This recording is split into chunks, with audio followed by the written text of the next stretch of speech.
And welcome back. Today we're again outside and I want to talk to you about this brand new Viltrox 25mm f1.7 air lens, in this case for Fujifilm X, but this is available also for Sony and for Nikon Z mount. This is an APS-C lens. It's very compact, it's very lightweight. Again, you saw that on my XT50, it's very small, and if I take the hood away, it's definitely a small lens. And it's cheap. It's inexpensive. It's not cheap, because cheap has a bad flavor to it. This is inexpensive. This is below $200. And considering what Viltrox has done in the last few years, my expectation with this lens were pretty high, especially because this sits in between the 35 and 40mm equivalent, and it's f1.7. So for me, as a 40mm lover, this lens is basically perfect. You can look at this as a slightly tighter 35 or a slightly wider 40mm. For me, it's a slightly wider 40mm. And so the focal length, the combination of the focal length, the aperture, the size, the weight, the cost, seems to be the perfect spot for someone who's willing to dip their nose into prime lenses photography, or someone who knows, like me, what he wants, what that person wants, and knows exactly that this is the type of lens you're after. But how is it? Well, this is what we're going to discuss in this video, and I'm gonna bring you with me through the streets of Catania. But before doing that, I want to show you a few pictures that I took in Venice when I first used this lens, and then we're gonna be back here for a mix of POV street photography and talking to you about the lens.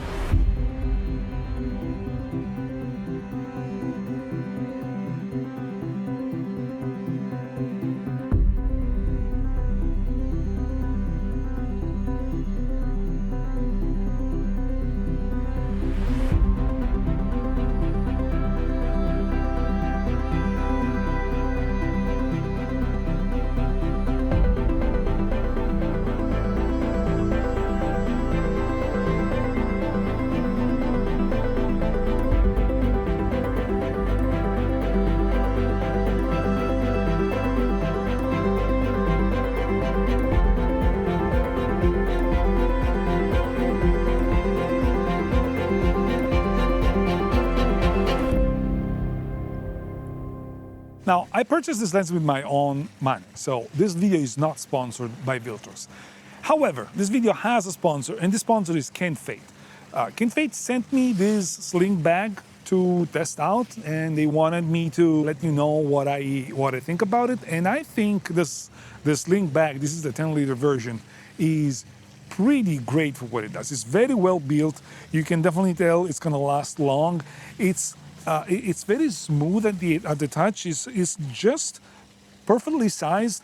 Like, this lens is super compact. It would fit even in a much smaller bag. But with this bag, I can bring with me a full frame camera and 3 lenses. I can bring with me an APS-C camera and 4 small lenses if I want.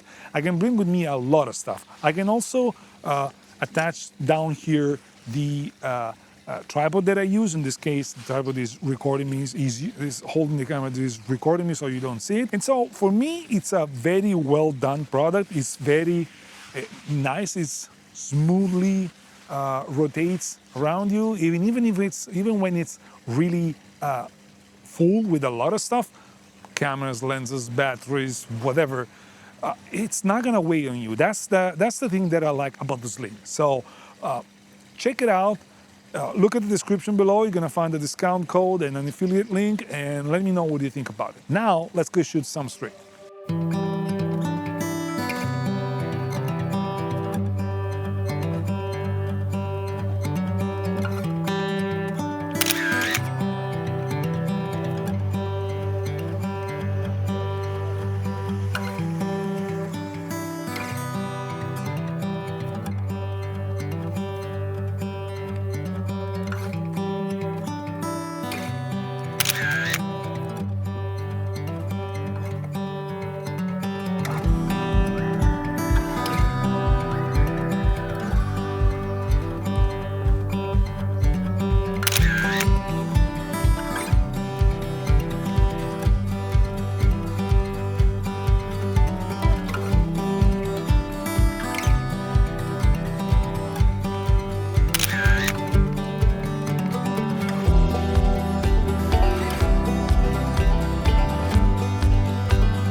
Now, while I'm taking a break, I just want, and you see like my action camera here, my microphone over here, so I'm in the middle of the shooting.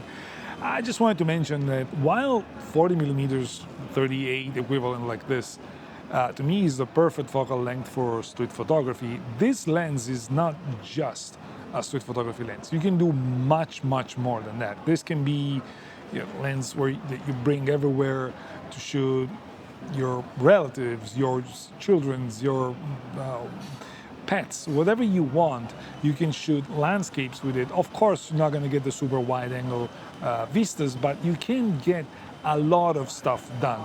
And the good thing about this lens is that this lens is very, very, very good when it comes to image quality. Almost too good, if you want, because it's sharp wide open. Of course, the corners get better as you stop down, but they're not bad even wide open. It does really well when it comes to chromatic aberration. It does well, and Viltrox is finally figuring out how to do with flare and ghosting. So everything is pretty well controlled. But since it's well controlled, this lens lacks a little bit of character. It's pretty clinic, if you want. Now, whether this is a weakness or not of the lens, it all depends on you. Like if you want to compare it to something in the same price range that has more character, the TT Artisan 23mm f1.8 has more character than this lens. But the character comes from the flaws. This lens is better optically compared to that one, but as a result of that, it's just a little bit too clinical. You don't get those shots that you can immediately tell they were done with this lens.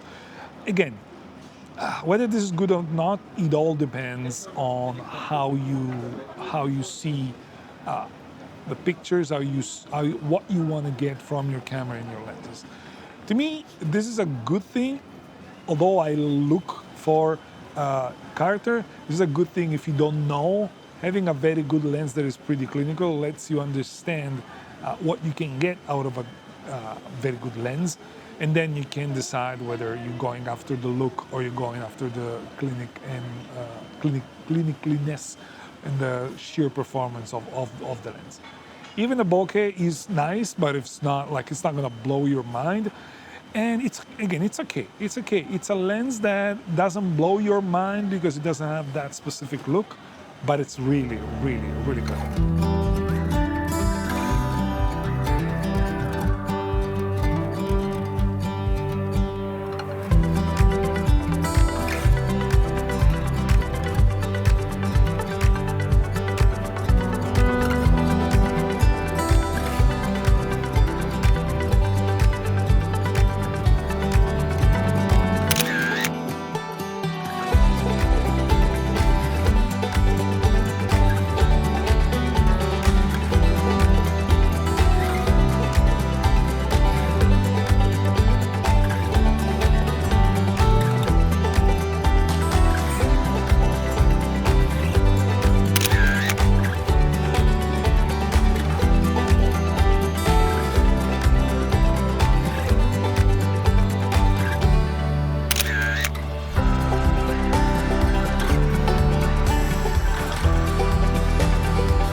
autofocus is really, really good. Even in situations where you need, like, it's point and shoot, but you need the focus and you're shooting wide open, and you need the focus to be perfect, otherwise the shot doesn't make any sense. It does really, really well. It competes with first-party lenses. It's not as good as the new linear model Fujifilm lenses, but it's pretty good in that.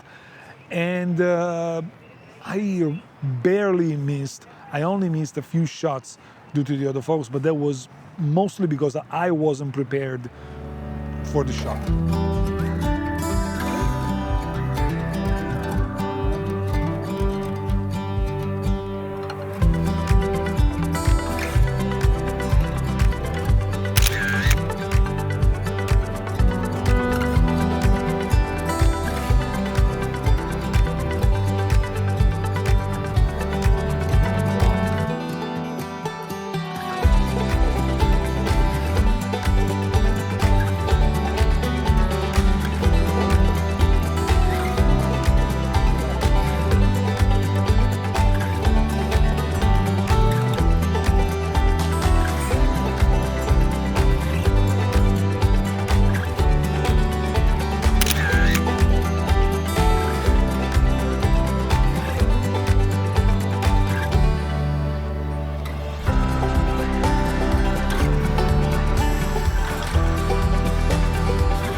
And we're at the end of this video, and what I wanted to convey with this video is that although not perfect, this lens has a lot to offer, and it's very competent in everything you do. The minimum focusing distance is not that close, but the good thing is that you can rely on the fact that the lens is good, even wide open at the minimum focusing distance, so there's no haze that usually is what you get with this low budget lenses when they shoot at wide open at the minimum focusing distance. With this one, that doesn't happen. And so all in all, for a lens in this price range, you shouldn't get anything this good. It's really surprising. Like, the reason why I'm calling this lens a must buy rather than a best buy is that it's really hard to get anything better than this at this price. And yes, as I mentioned, there's no character. Yes, it doesn't focus super close. Yes, everything that you want to say about it, but for 189 euros and less dollars, maybe $180, I don't remember the price, I'm being completely honest, in dollars, this lens offers you the world. It's really that good. So for me, it's definitely thumbs up. You absolutely, if you were on the lookout for a lens in this price range and in this focal length range, there's no competition. There's others that are a little bit cheaper and maybe more characterful, but they're not as good as this one. I'm glad I spent these 189 euros on this lens, because this, together with the 56 that I already have, gives me a super lightweight, compact, and inexpensive option to shoot almost anything I need. Now, if they come up with an 18mm f1.8 or f1.7 or f2, I don't know, in this Air lineup, we can, like, for me, that would seal the deal. An 18mm f2, it's what I'm waiting, and the first manufacturer that does it, and it does it good, is gonna have my money at a decent price, of course, because that's the lens that I'm missing right now. And I really hope Viltrox does that, because I'm pretty sure they're capable of doing it. They did it with the 20mm f2.8 for full frame. There's no reason why they shouldn't be able to do it for APS-C. I think that's it for today. Thank you guys. There's a lot of people around me, and although I got better, I'm a little bit shy when there's all these people around. Ciao, and I'll see you in the next one.